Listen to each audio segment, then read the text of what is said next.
কলেজের একই বই বানাইছে তো মাদ্রাসা স্কুলের একই বই বানাইয়া এখন বইয়ের মলার দেখলে বমি আসবে।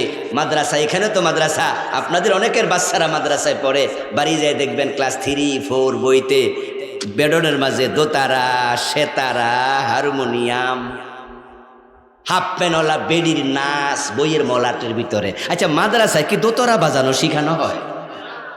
মাদ্রাসা কি হারমোনিয়াম শিখানো হয়? হাফ প্যান্ট পইরা মেয়েদের নাচ শিখানো হয়? তো বইয়ের গায়ে লেখা আছে ইবতেদায়ী ক্লাস 5ম শ্রেণী, ইবতেদায়ী 4র্থ শ্রেণী। তাহলে বোঝা গেল বেডনওয়ালারা এটা স্কুলের জন্য বানায় নাই, এটা মাদ্রাসার জন্যই বানাইছে। একই কর্তৃপক্ষ বানাইতে যাইয়া স্কুলে যেমন হারমোনিয়াম দোতরা তারা মাদ্রাসায় ঢুকাই দিছে, পরিকল্পিতভাবে অপসংস্কৃতি মাদ্রাসায় সাপ্লাই দেওয়ার ষড়যন্ত্র শুরু করেছে। যদি আল্লাহর দিন কায়েম করা লাগবে এই ওয়াজটা সব হুজুর বলতো, তাহলে এইটাও মনের ভিতরে ঢুকতো যে আল্লাহর দিন কায়েম করা ফরজ। বেনামাজি যেমন নামাজের ওয়াজ করলে হুজুরের বিরুদ্ধে কথা বলে না, আল্লাহর দিন কায়েম করা ফরজ এটা যদি জানা থাকতো, যারা আল্লাহর দিন কায়েম করে নাই তারাও কমপক্ষে আলেমদের বিরুদ্ধে কথা বলতো না। স্বর্গবাস, অসৎ সঙ্গে সর্বনাশ।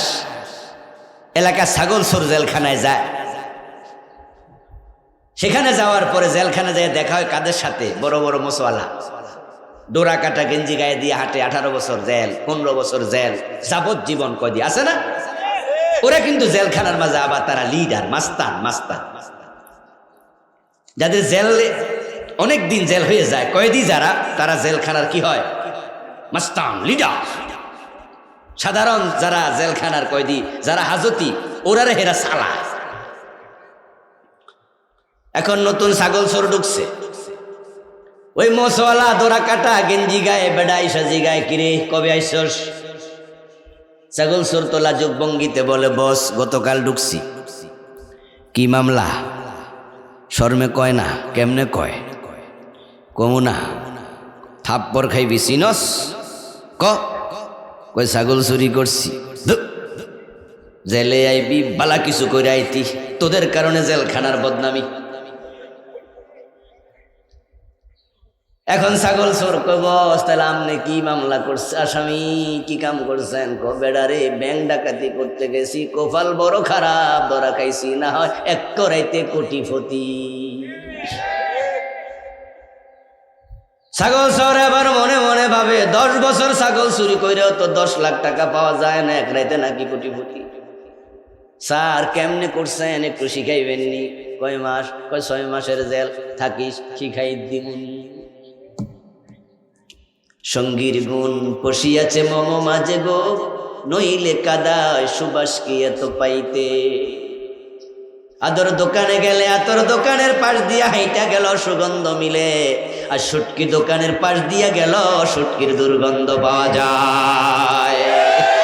ওই 6 মাস ওই ব্যাংক ডাকাত, গাড়ি ডাকাত, খুনি, দর্শক, ওদের সাথে থাইকা ছাগল চোরকে আল্লাহর ওলি হইব? আরো খারাপ। আমাদের নেতারা যদি মনে করে ব্রিটিশ আইন আমরা মানব না, দরকার নাই, আমরা কোরআনের আইনে হাত কেটে দিতে চাই। আমার দোস্ত, আল্লাহর আইন এত সুন্দর, আল্লাহর কোরআনের বিধান এত দারুণ। আপনি একটু ভাবেন তো, যে 6 মাস জেল দিলেন ছাগল চোররে ধইরা, এই 6 মাস কি জেলখানায় বেড়া ভাত খায় নাই? কথা বলেন না ভাই? সাইলের টাকা দিছে নাকি? ও বেটা কি কারেন্টের আলো ভোগ করে নাই? বিদ্যুৎ বিল দিছে?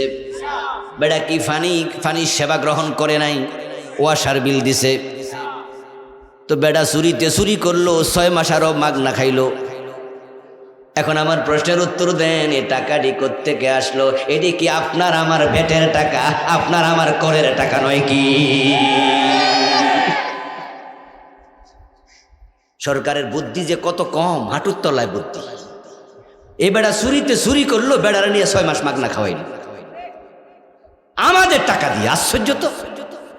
আর ইসলাম কত সুন্দর, কিসের হেরে মাগনা খাওয়ামু? ধরে হাতটা কাটা দাও। আর চোর ধরে হাত কেটে দিলে, হাত কাটা চোর দেখে হাজার হাজার চোর চুরি ছেড়ে দেবে।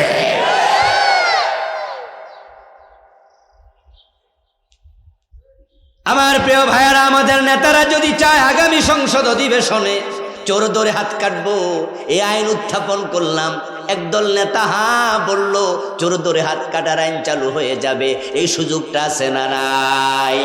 তো কোরআনের এই আইন 52 বছরে যারা কায়েম করলো না, জবাব আপনারা এবার দিন তো, তারা কোরআন ধরলো না কোরআন ছাড়লো? কোরআন যারা ছাড়বে, রাসূল তাদের বিরুদ্ধে আল্লাহর আদালতে মামলা করবে। আল্লাহ নিজে কোরআনে এটা বলেছেন। وقال الرسول يا رب إن قومي اتخذوا هذا القرآن مهجورا। আল্লাহ তাআলা বলছেন, আমার রাসূল বলবে, হে আমার রব, আমার জাতি, আমার উম্মত, এই লোক এই লোক এই লোক নাম ধরে ধরে বলবে, অমক অমক আমার রেখে আসা কোরআন তারা পরিত্যাগ করেছে। নেতারা মামলা খাবে, রাষ্ট্রে কোরআন ছেড়ে দিয়েছে।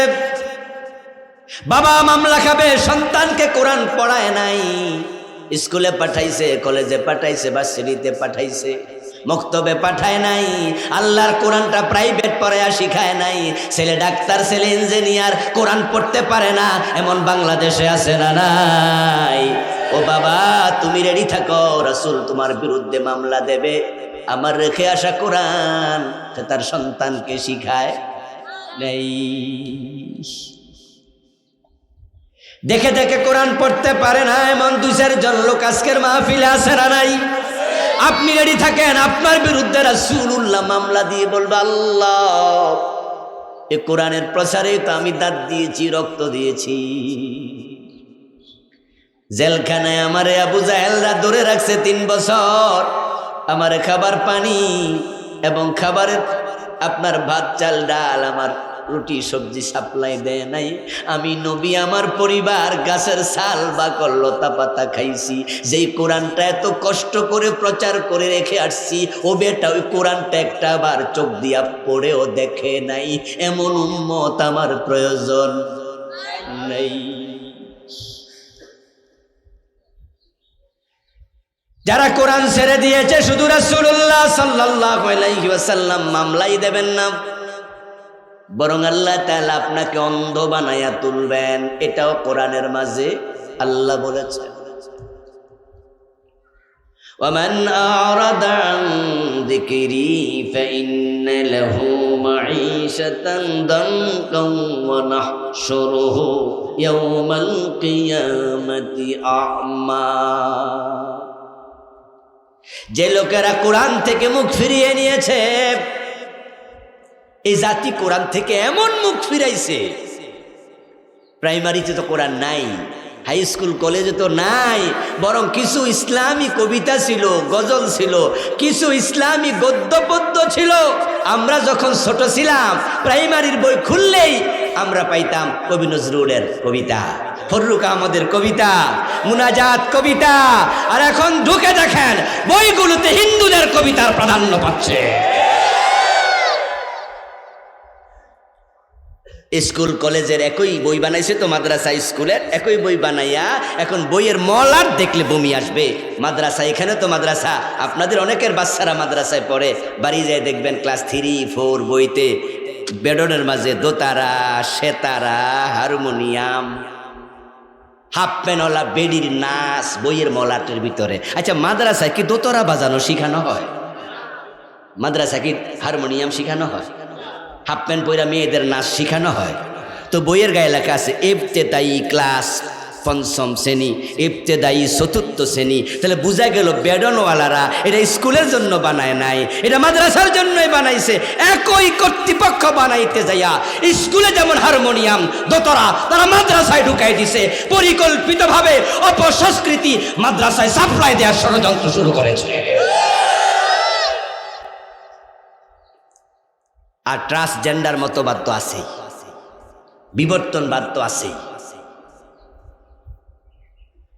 তোমরা যারা কোরআন ছেড়ে দিয়েছ, 92% মুসলমানের দেশের মাদ্রাসার বইতে দোতরা কেন, হারমোনিয়াম কেন? মাদ্রাসার বইতে হিন্দুদের কবিতার জয় জয়াকার কেন? মাদ্রাসায় হিন্দু পড়ে কয়জন? মাদ্রাসার বইয়ের ভিতরে মন্দিরের ছবি কেন? স্কুলে যেহেতু হিন্দুরা পড়ে, মুসলমান পড়ে, সেখানে থাকুক, মসজিদের ছবিও থাকবে, মন্দিরের ছবিও থাকবে, আমাদের আপত্তি নাই। তারা আমার দেশের নাগরিক, সাংস্কৃতিক কারণে এগুলো বইতে থাকবে। কিন্তু মাদ্রাসা তো হিন্দু পড়ে না, আমাদের এখানে মন্দিরের ছবি ঢুকাইলা কেন? এখানে হারমোনিয়াম তো তারা ঢুকালা কেন? কথা তো ছিল মুসলমান, এখানে আল্লাহর কোরআন ঢুকাবে। আমি তো বলি প্রাইমারিতে কায়দা ঢুকাইয়া দাও, ক্লাস 2তে আমপারা ঢুকাইয়া দাও, এভাবে ইন্টারমিডিয়েট পর্যন্ত 100 নাম্বার কোরআন 100 নাম্বার হাদিস যদি ঢুকানো যেত, বাংলার ঘরে ঘরে আলেম তৈরি হতো। বাবা মা মারা গেলে জানাজার ইমাম হাওলাত করা লাগতো না, নিজের সন্তান জানাজার ইমাম হয়ে যেত।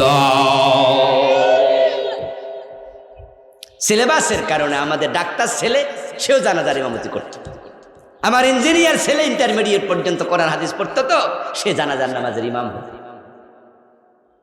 কোরআন পারে না বাংলাদেশে এমন লোক থাকতোই না। যে লোকগুলো সুযোগ থাকার পরও কোরআন গ্রহণ করেনি, ছেড়েছে। ওয়ানাহশুরুহু ইয়াওমাল কিয়ামাতি আমা, আল্লাহ তাআলা বলছেন আমি হাসরের দিন তাকে অন্ধ বানায়া তুলব। চোখওয়ালাকে অন্ধ বানানোর ক্ষমতা আল্লাহর আছে না নাই? এই যে আমরা এখানে বসে আছি, চোখ আছে, এখনই অন্ধ বানানোর ক্ষমতা আল্লাহর আছে কিনা? ক্বালা রাব্বি লিমা হাশারতানি আমা ওয়া ক্বাদ কুনতু বাসীরা। আল্লাহ তাআলা বলছেন ওই ব্যক্তি চক্ষুহীন অবস্থায় আল্লাহর সামনে হাজির হয়ে বলবো, আমার আল্লাহ ও আমার রব, দুনিয়াতে আমার চোখ ছিল, আপনি কেন আমাকে অন্ধ বানায়া তুললেন? এই যে আমি এখন কথাটা বললাম, এটা কি আমার কথা না আল্লাহর কথা? ইয়েস, আল্লাহর কথা কি ভুল হয়? বিশ্বাস আছে না? সে সেদিন বলবে আল্লাহ লিমা হাশারতানি আমা ওয়া ক্বাদ কুনতু বাসীরা, আমার তো চোখ ছিল, আপনি আমাকে অন্ধ বানালেন কেন? আল্লাহ বলেন এবার আমি যে জবাব দেব, আল্লাহর জবাবটা কি? ওয়াকাযালিকা আতাতকা আয়াতুনা ফানাসিতাহা, কাযালিকা আতাতকা আয়াতুনা ফানাসিতাহা ওয়াকাযালিকাল ইয়াওমা তুনসা।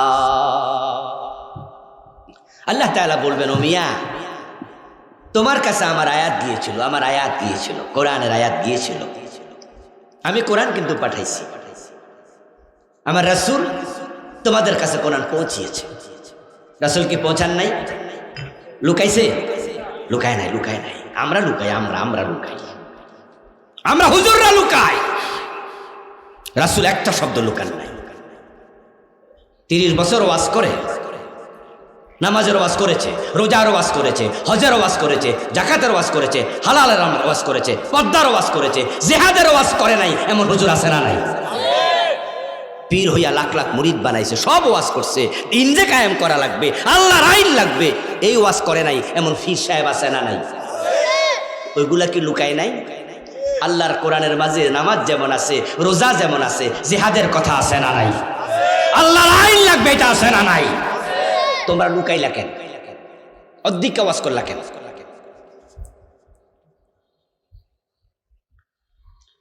আমার দোস্ত, নামাজের ওয়াজ করে নাই বাংলাদেশে এমন আলেম আপনি একজনও পাবেন না, একজন পীর পাবেন না, একজন বক্তা পাবেন না, একজন খতিব পাবেন না। সব লোকেরাই নামাজের ওয়াজ করে, রোজার ওয়াজ করে, হজের ওয়াজ করে, যাকাতের ওয়াজ করে, পর্দার ওয়াজ করে, হালাল হারামের ওয়াজ করে। যার কারণে আমাদের দেশের মানুষেরা নামাজের ব্যাপারে সবাই কমপক্ষে একটা মেসেজ কানে পৌঁছে গেছে, নামাজ যদি আমি নাও পড়ি এটা আমার দোষ, তবে নামাজ পড়া ফরজ, এই চিন্তাটা মনে ঢুকে গেছে। যদি আল্লাহর দিন কায়েম করা লাগবে এই ওয়াজটা সব হুজুর বলতো, তাহলে এইটাও মনের ভিতরে ঢুকতো যে আল্লাহর দিন কায়েম করা ফরজ। বেনামাজি যেমন নামাজের ওয়াজ করলে হুজুরের বিরুদ্ধে কথা বলে না, আল্লাহর দিন কায়েম করা ফরজ এটা যদি জানা থাকতো, যারা আল্লাহর দিন কায়েম করে নাই তারাও কমপক্ষে আলেমদের বিরুদ্ধে কথা বলতো না।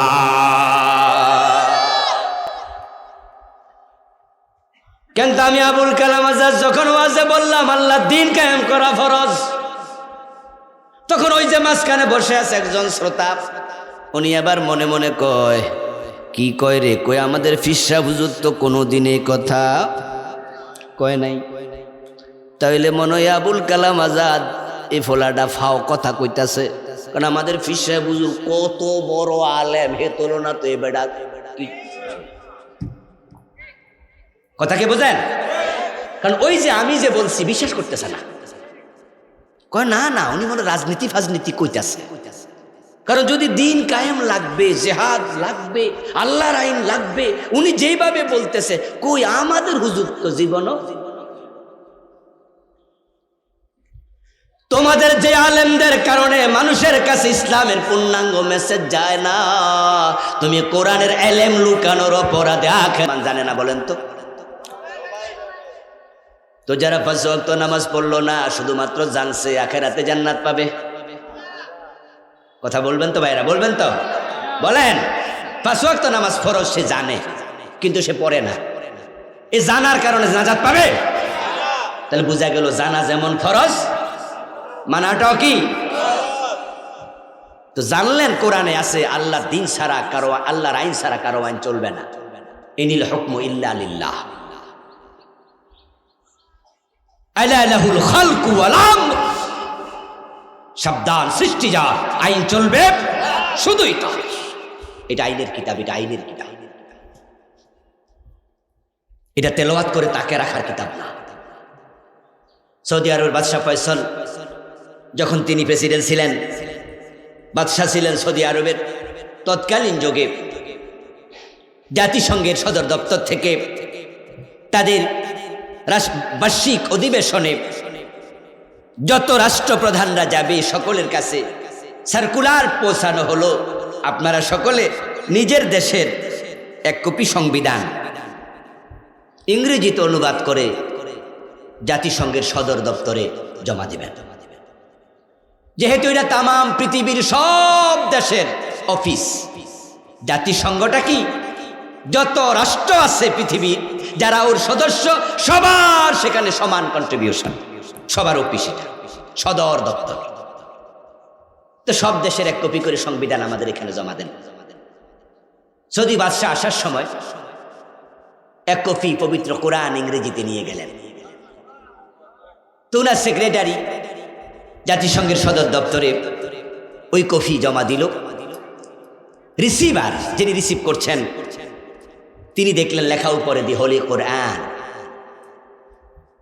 তখন তিনি নাকি বললেন যে এক্সকিউজ মি, মাফ করবেন, আমরা আপনাদের কাছে আপনাদের ধর্মগ্রন্থ চাইনি, আমরা চেয়েছি আপনাদের রাষ্ট্রের সংবিধান। তা আপনি ধর্মগ্রন্থ জমা দিলেন কেন ইংরেজিতে? আপনি কি বুঝতে ভুল করেছিলেন? সেক্রেটারি জবাব দিল, না, আমাদের দেশ মুসলমানের দেশ, কোরআন থাকতে আমাদের আলাদা কোনো সংবিধান লাগে না, কোরআনই আমাদের সংবিধান।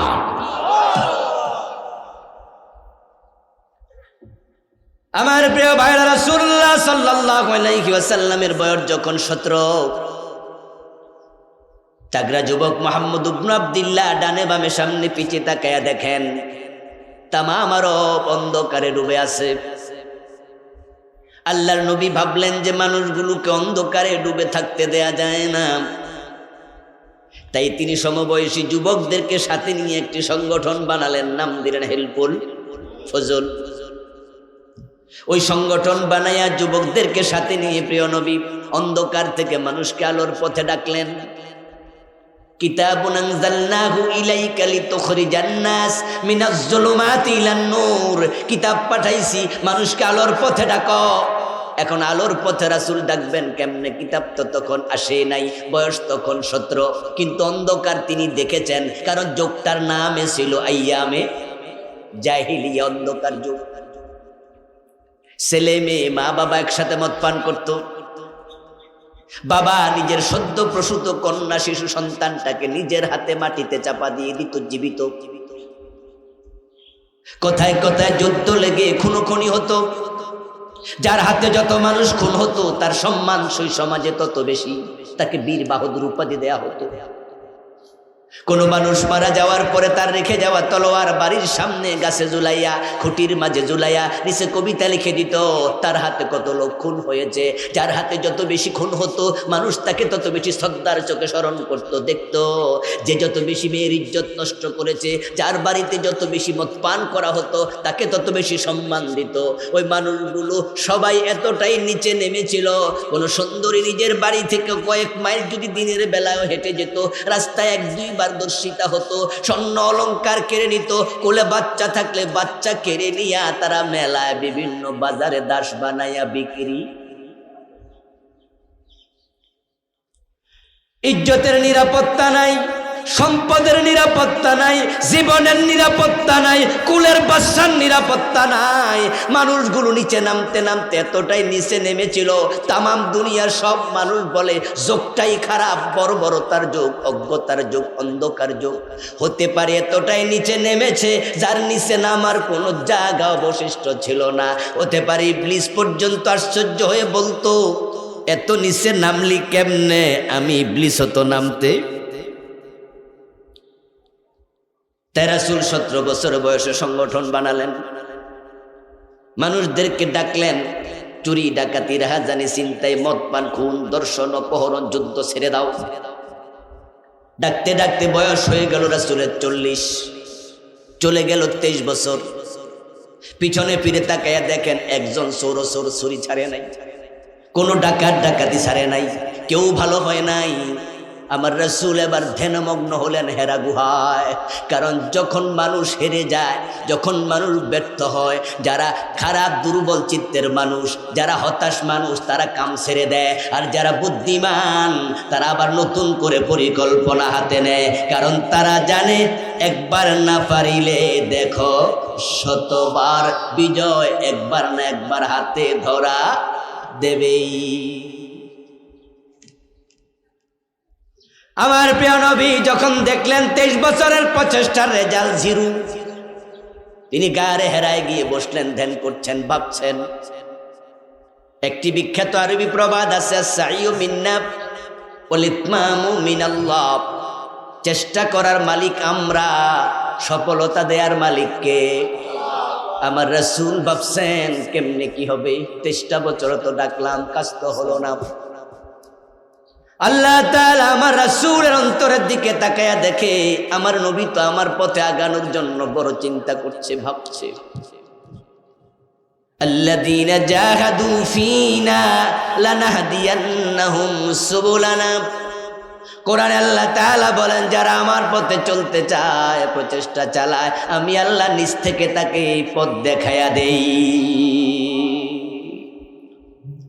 আমার রাসূলকে ধ্যানমগ্ন অবস্থায় আল্লাহ জিবরিল পাঠাইয়া কোরআন নাজিল করে দিলেন।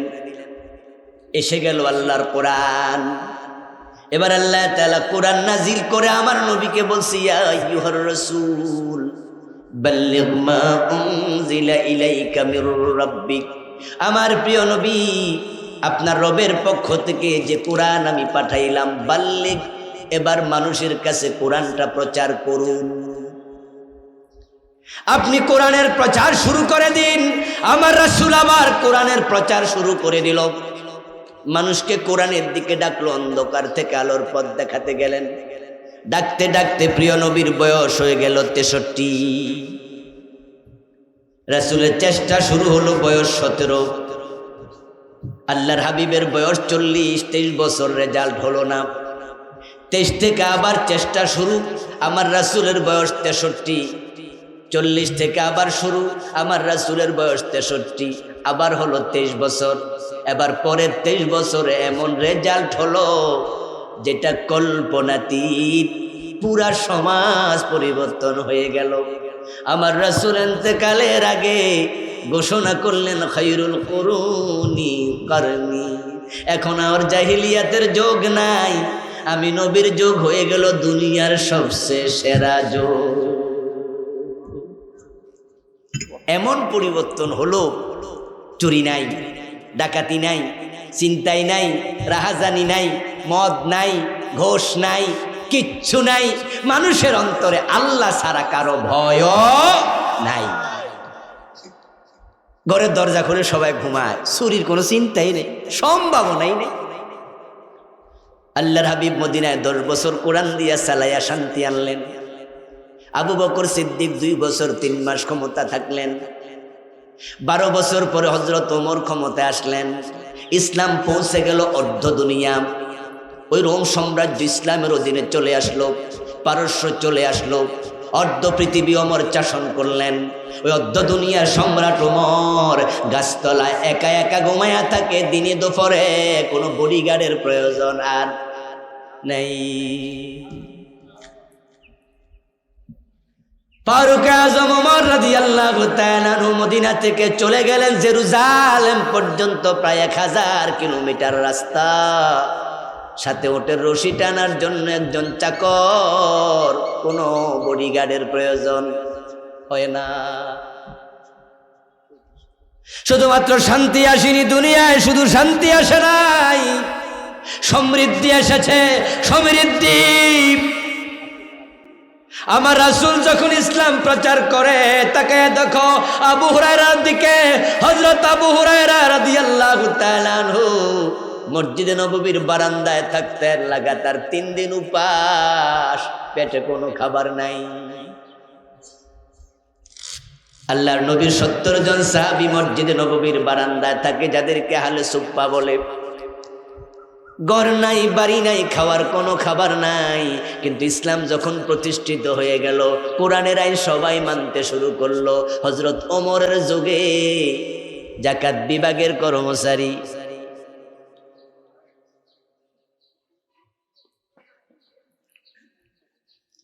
জিকির করো লা ইলাহা ইল্লাল্লাহ, লা ইলাহা ইল্লাল্লাহ। আরো 25 সাথে সাথে ওয়াক্ত শুরু। হযরত ওমর অর্ধ দুনিয়ার সম্রাট, গাছতলায় ঘুমায়, কোনো টেনশন আর নাই। সমৃদ্ধি এসেছে এতটাই, যাবা জাকাত বিভাগের কর্মচারী জাকাতের টাকা নিয়ে ঘরে, জাকাত খাওয়ার মতো আর গরিবও নেই। আমার প্রিয় ভাইয়েরা, ইসলাম যদি মানুষ মানে, কোরআন যদি মানুষ মানে, তাদের সম্মান বাড়াইয়া দেবেন কে? জোরে বলেন কে? আচ্ছা, যে ভিক্ষা করে আর যে ভিক্ষা দেয়, সম্মান কার বেশি? আলিয়াদুল উলিয়া খায়রুম মিন ইয়াদিস সুফলা। হাদিস, প্রিয় নবীজির বক্তব্য, দাতার হাত গ্রহীতার হাতের চেয়ে সেরা। এখন মুসলমান ইসলাম মানার পরও যদি ভিক্ষা করা লাগে, আমেরিকার কাছে ভিক্ষা করো, হাত পাতো, আমাদের নাই আমাদেরকে দেও। ব্রিটেনের কাছে ভিক্ষা চাও, ফ্রান্সের কাছে, রাশিয়ার কাছে ভিক্ষার হাত বাড়ায় রাখো, তোমাদের সম্মান তো বাড়লো না। মুসলমান যদি হাত পাতে, আর আমার আল্লাহ কয় যারা কোরআন মানে তাদের সম্মান আমি বাড়াইয়া দেই, কথাটা তো মিল পাওয়া গেল না। কোরআনে কি আছে শুনুন। আল্লাহর বক্তব্য হলো, ইয়ারফাইল্লাহুল্লাযীনা আমানু মিনকুম ওয়াল্লাযীনা উতুল ইলমা দারাজাত। সুবহানাল্লাহ বলেন ভাইয়ারা, আমার দিকে প্লিজ, আমার দিকে। আল্লাহ তাআলা বলছেন, যারা ঈমান পাবে, ঈমান আনার পর যারা কোরআন পড়বে, ইলম পাবে, ইয়ারফাইল্লাহু দারাজাত। আল্লাহর বক্তব্য হলো, আল্লাহ নিজে তার সম্মান বাড়াইয়া দেবে। এখন কোরআনওয়ালা যদি ভিক্ষা করে, সম্মান কি বাড়লো না কমলো? আরে ভাইরা জবাব দেন না একটু। ভিক্ষা করলে সম্মান বাড়ে নাকি? এই জন্য কোরআনওয়ালা কেন ভিক্ষা করবে? আল্লাহর কথা তো অমিল হতে পারে না।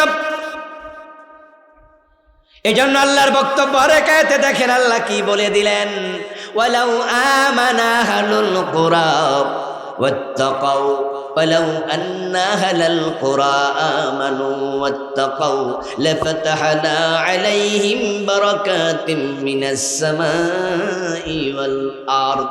যদি এই জনপদের মানুষগুলো ঈমান এনে মুত্তাকি হয়ে যেত, তাহলে তাদের রিজিকের দরজা আকাশ এবং জমিন থেকে আমি আল্লাহ নিজে খুলে দেব।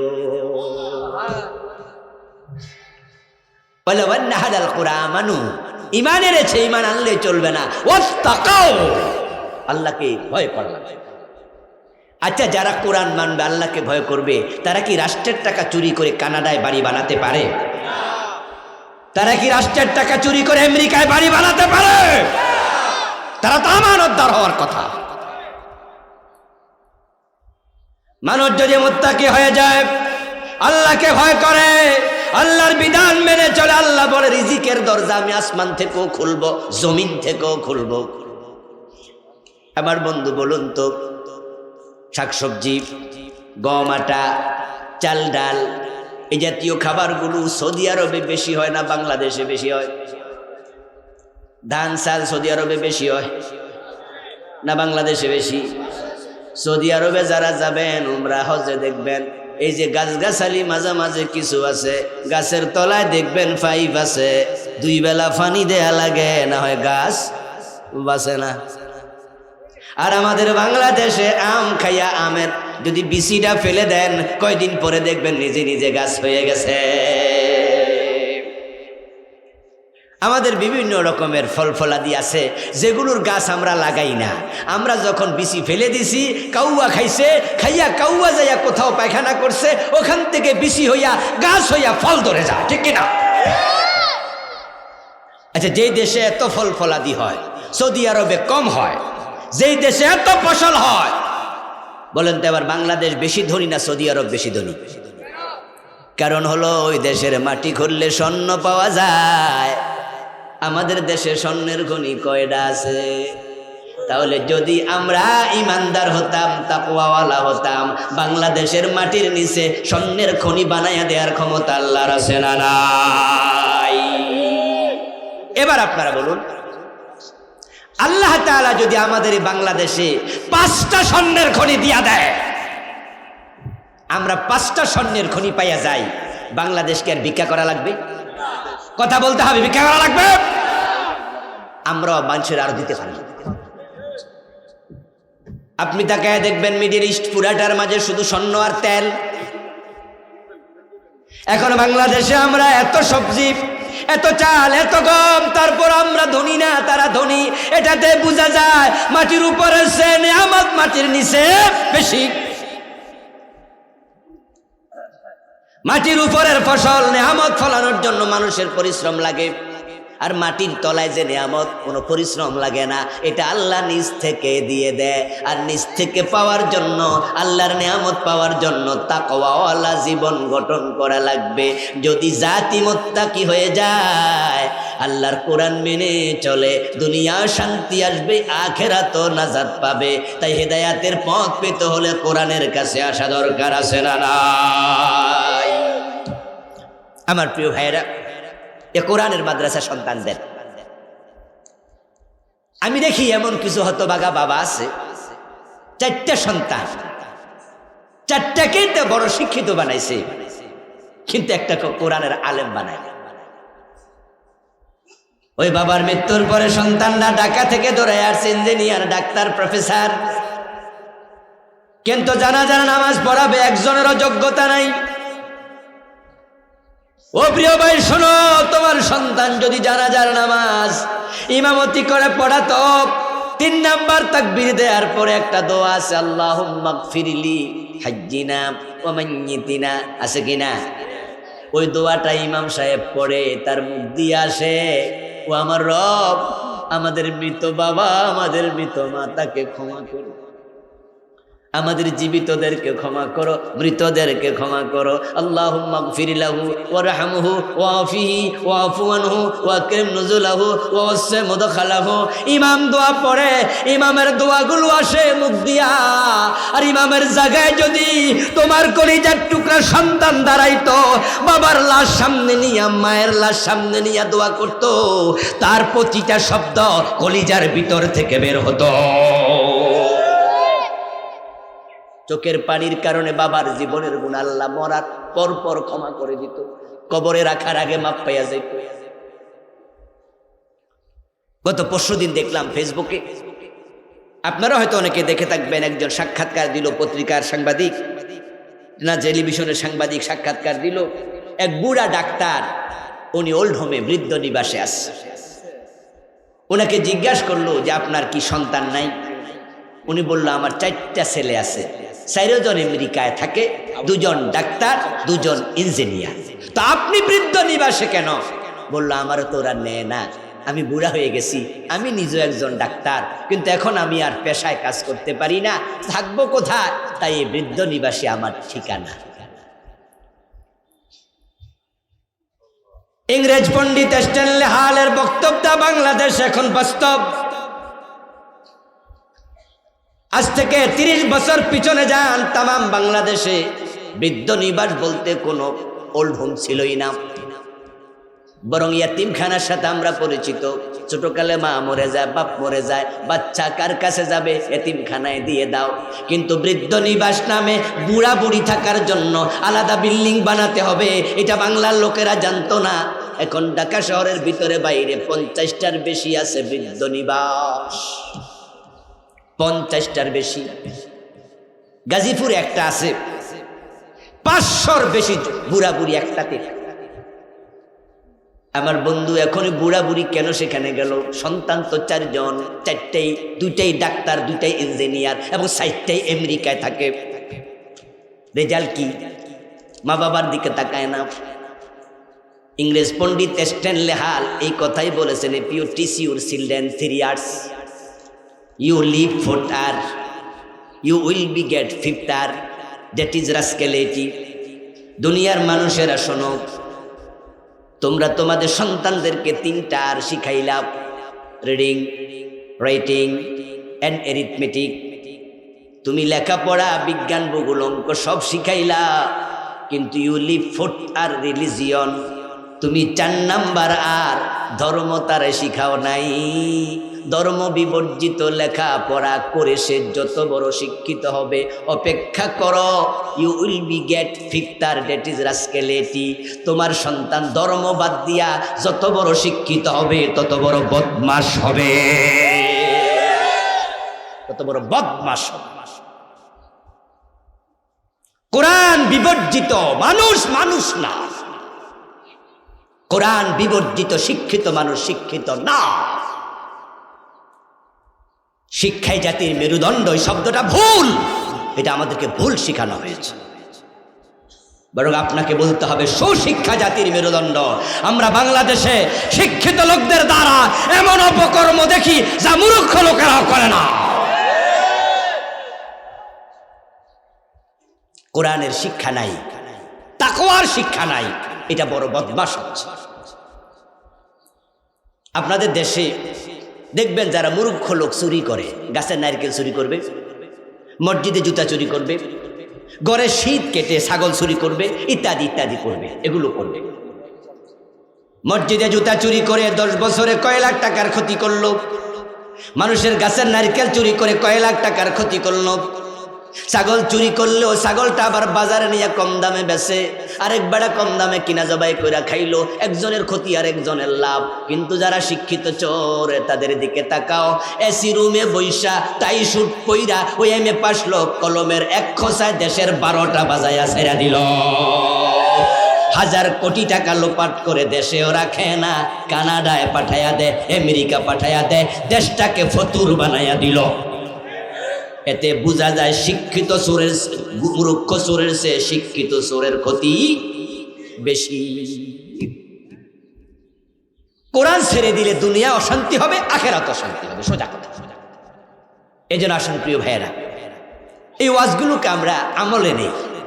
রমাদান আসছে, রমাদান কোরআনের মাস, কোরআনের কারণে রমাদানের দাম বেড়ে গেছে, সেরা মাস। কোরআন নাজিল হয়েছে যেই রাতে, 1 রাত 1000 মাসের চেয়ে সেরা। কোরআন যে নবীর কাছে আসছে সে নবী সব নবীর মাঝে সেরা। যে উম্মতের কাছে কোরআন আসছে আমরা সব উম্মতের মাঝে সেরা। খায়রুকুম মান তাআল্লামাল কুরআনা ওয়া আল্লামাহু। প্রিয় নবীজি বলেছেন, তোমরা যারা কোরআন শিখবে শিখাবে তোমরা হলো মানুষের মাঝে সেরা। আল মাহিরু বিল কুরআন মা সাফারাতিল কিরামিল বারারা।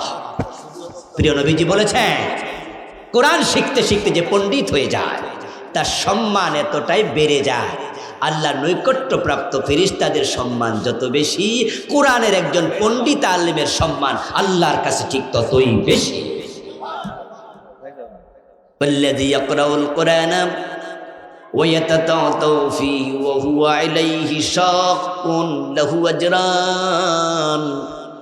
আর যারা বুড়া হয়ে গেছে, কানে কম শোনে, চোখে কম দেখে, দাঁত পড়ে গেছে, উচ্চারণ ভালো জানে না, এরপরও যদি ওই বয়স কোরআনের কাছে যায়, কোরআন পড়তে শুরু করে, প্রিয় নবী বলেন যে কষ্ট পাইয়াও কোরআন ছাড়ে না, কষ্ট কইরাও কোরআন পড়তে থাকে। সাধারণ পাঠকের তুলনায় এমন লোকের আমল নামায় আল্লাহ দ্বিগুণ সওয়াব লিখতে থাকে। এরপর আপনাদেরকে বলবো, আপনারা কোরআন ছেড়ে মরবেন না, কোরআন ছেড়ে মরবেন না। 7 বছর বয়সে কোরআনের হাফেজ এমন বাংলাদেশে আছে না নাই? এটা বড় সহজ কিতাব রে ভাই, বড় সহজ কিতাব। মাত্র 27 দিনে 30 পারা মুখস্থ করে ফেলছে এমন লোক বাংলাদেশেও আছে। আমার প্রিয় ভাই, দুটা চোখ নাই, অন্ধ, অন্ধ হাফেজ বাংলাদেশে আছে না নাই? আপনার চোখ আছে, আপনি শিখলেন না। আহারে ভাই, আপনার বয়স 70 বছর, দেখে দেখো কোরআন পারেন না। 7 বছর বাচ্চা পারে, আপনি 70 বছরে আল্লাহর সামনে হাজির হবেন, আল্লাহর কিতাবটা দেখলেন না, দুনয়ন দিয়া শিখলেন না। আল্লাহর কাছে চেহারা দেখাতে কি লজ্জা লাগবে না? এজন্য আসুন আমরা কোরআন পড়ি। যারা পড়ি তারা বিশুদ্ধ পড়ি। ভুল কোরআন পড়া কবিরা গুনাহ। এমন শব্দ আছে যেটা উল্টা পাল্টা পড়লে ঈমান পর্যন্ত চলে যেতে পারে।